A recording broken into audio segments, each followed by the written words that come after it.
barely saw the sun in 3 years.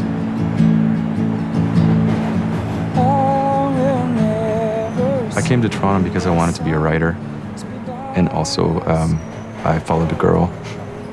I'm not sure what I was expecting to find, but it was a bit of a culture shock for me at first. Spadina, St. George Bay, and Yonge.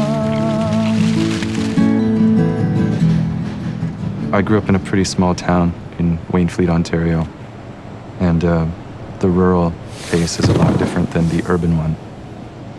I took the same route for a number of years. It was kind of typical 9 to 5 kind of job.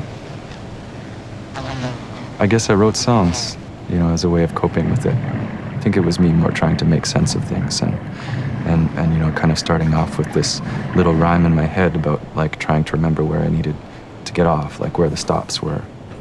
It was kind of like a way, the song was my map kind of in a way too, so that I could just always remember early on where I was. So the map says you are here, waltzing through the garbage bags, sweating like the weather's vain, coughing thunder, sneezing rain.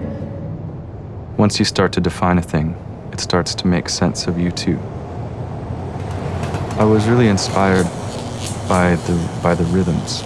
I was really kind of exploring ideas of repetition. It kind of all echoed together, like the repetition of getting up and doing this job that I wasn't exactly very passionate about.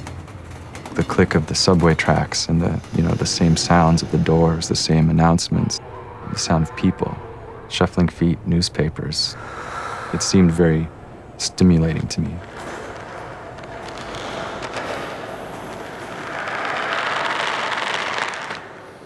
There's a rag just up the street, eats his history to keep warm. Got some blankets, got some bags, screams confessions, shouts in vain.